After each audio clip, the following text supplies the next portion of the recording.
প্রিয় পরমের চরণে জানাই আমার অন্তরের প্রণাম। আজকের এই মহতী সৎসঙ্গে উপস্থিত আমার সকল ইষ্টপ্রাণ দাদা ভাইরা, কল্যাণময়ী মা বোনেরা, প্রত্যেককে জানাই আমার অন্তরের আনন্দিত জয়গুরু, শ্রদ্ধা, শুভেচ্ছা। আজকে সৎসঙ্গ অনেকটা গম্ভীর হয়ে গেল আর কি।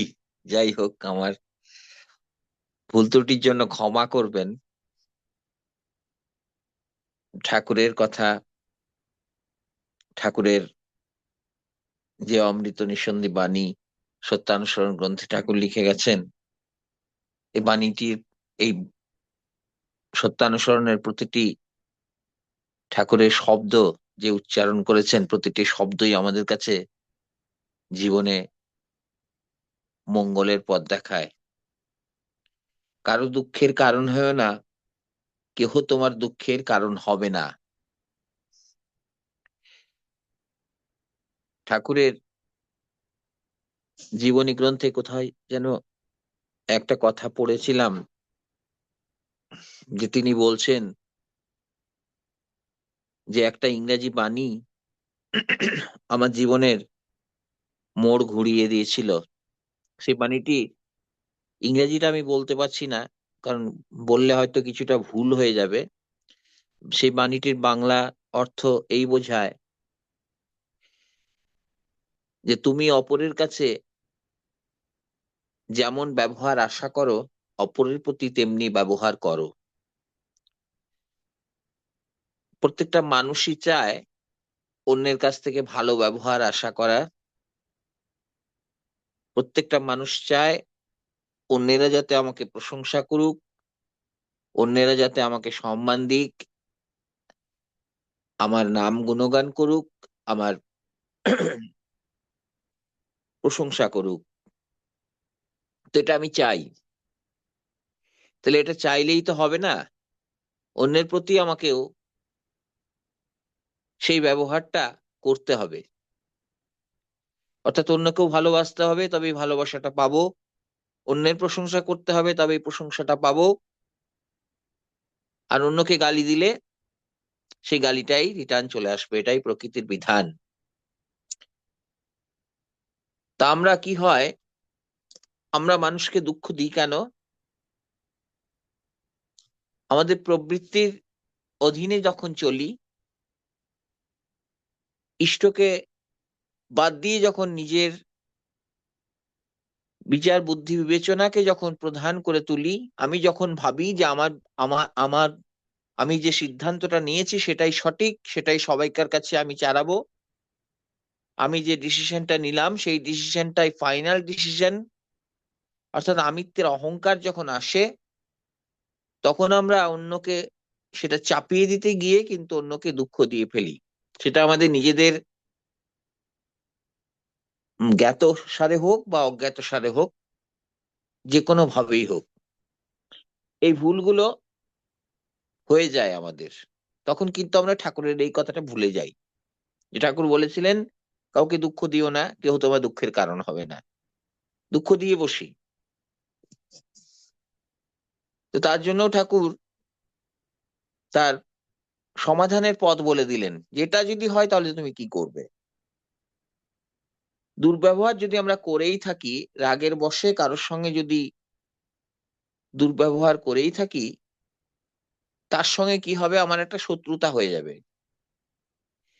ঠাকুর বলছেন যে এই অবস্থায় তুমি যদি তোমার নিজের ভুলটা বুঝতে পেরে অনুতপ্ত হয়ে আন্তরিকভাবে তার কাছে ক্ষমা প্রার্থনা করো, এবং তার যাতে ভালো হয় তার জন্য যদি সর্বপ্রকারে তুমি তাই করার চেষ্টা করো, তাহলে দেখা যাবে কি, না ধীরে ধীরে সে আমার বন্ধু হয়ে উঠবে। এইভাবে কিন্তু অনেক ভুলের আমরা শুভ নিয়ন্ত্রণ করতে পারি, কন্ট্রোল করতে পারি, এবং আমাদের হাতেই সেই ক্ষমতাটা কিন্তু আছে। আর সেই জন্যেই সে বাঁচতে পারবে, আর নইলে এছাড়া আর কোনো রাস্তা নেই। এবারে আমরা অনেক সময় বলি যে আমরা সকলের ভালো চাই, আমরা ঠাকুরের দীক্ষিত, আমরা সৎসঙ্গী, আমরা সকলের ভালো চাই, সকলের মঙ্গল চাই। কিন্তু এটা তো মুখে বললে হবে না, শুধু চাইলে হবে না, ভালো করার একটা রীতি আছে, পদ্ধতি আছে, কৌশল আছে, সেগুলো আমাদের যথাযথভাবে প্রয়োগ করতে হবে, নইলে কিন্তু হিতে বিপরীত হয়ে যাবে। অর্থাৎ আমরা ঠাকুরের কথাগুলো জানি, কিন্তু সেই কথাগুলোর ইউটিলাইজ করতে কিন্তু আমরা অনেক সময় ব্যর্থ হয়ে যাই, সেই প্রসেসটা আমরা করতে পারি না। ঠাকুরের একটা বাণী আছে, কথা কইবি গুড়ের মতন লেপ্টে রবে গায়ে, সহজ কথা শক্ত হলে উল্টো পানে ধায়। তা কথাগুলো আমাদের এমন ভাবে বলতে হবে, ব্যবহারগুলো এমন মিষ্টি করতে হবে, যাতে আমরা যদি কাউকে মানে কড়া শাসনের কথা বলি, সেটাও কিন্তু মিষ্টি করে বললে সেটাও কিন্তু তার গায়ে লাগবে না, সেই শাসনটাও তার গায়ে লাগবে না। ওই একবার আমি ঠাকুরের গল্প কথাতেই একবার বলেছিলাম যে একটি লোক ঠাকুরের কাছে এসে বলতো, সেই বাংলাদেশের ভাষায়, পাবনার ভাষায় বলতো, ঠাকুর আপনি আপনি গালান, অর্থাৎ আপনি আমাকে গালি দেন, যত পারেন গালি দেন, আপনার গালিগুলো আমার শুনতে ভালো লাগে, মিষ্টি লাগে। তাহলে ঠাকুর কেমন ভাবে তাকে মানে শাসন করতো, যে ঠাকুর আপনি আমাকে গালি দেন আরো, আমার সেগুলোই ভালো লাগে।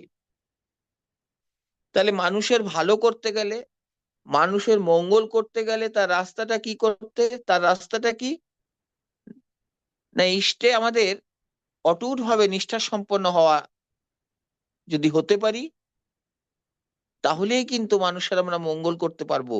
না হলে যতই আমরা কেরামতি করি, আমাদের নিজেদের বুদ্ধি খাটাই, আমাদের তথাকথিত পড়াশোনা দিয়ে, তথাকথিত ডিগ্রি দিয়ে,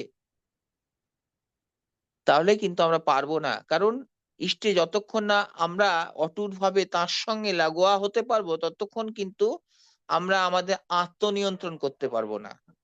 আমরা নিজেদেরই কন্ট্রোল করতে পারবো না, তো মানুষকে কি কন্ট্রোল করব? আর যতক্ষণ না আত্মনিয়ন্ত্রণ না হবে, ততক্ষণের মানুষ ব্যক্তিত্ব গড়ে উঠবে না। আর যাদের আত্মনিয়ন্ত্রণ নেই, যাদের কোনো ব্যক্তিত্ব নেই, তাদের দ্বারা কোনো মঙ্গলের কাজ হয় না, কল্যাণের কাজ হয় না। কারণ সেই সব মানুষের বৃত্তির গায়ে হাত পড়ে না, আর সে অন্যের প্রবৃত্তি থেকে কি করে মানুষকে সরিয়ে মঙ্গলের পথে নিয়ে আসবে। জয় গুরু। যাই হোক, আমার এবারে শেষ কথা বলি, শেষ কথা পলাশদার কাছে এবং উপস্থিত সকলের কাছে আমার সবিনয় নিবেদন, যে কিছু মনে করবেন না। উম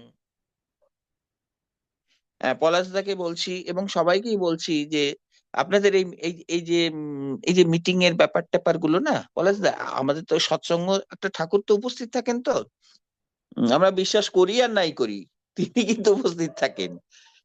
তো এইগুলোর জন্য আলাদাভাবে একটু নিজেদের মধ্যে কমিউনিকেশন করে এই আলোচনাগুলো একটু করবেন, তাহলে আমাদের এই সৎসঙ্গের সময়টুকু মানে নষ্ট হয় না। কারণ সৎসঙ্গে তো এগুলো হয় না, এগুলো আলাদাভাবে জেনারেল মিটিং হয়, সেই মিটিং এর মধ্যে হয়। এবারে যেহেতু সবাইকে পান পলাশদা এই জায়গাটাতে আজকে শনিবার দিনে এই 1.5 ঘন্টায়, সেই জন্য আলোচনা করেন, বুঝি সবই। হম। তবে এইগুলো হলে ভালো হয় আর কি, ঠিক হ্যাঁ, না? খুবই যদি সুন্দর কিছু কথা ভুল দাদা, ঠিক বলে আছে। থাকি, ঠিক আছে, যদি ঠিক কিছু আছে ভুল দাদা, এটা বলে সুন্দর। থাকি, দয়া করে ক্ষমা করবেন। জয় গুরু। বলেন। জয় গুরু। জয় গুরু।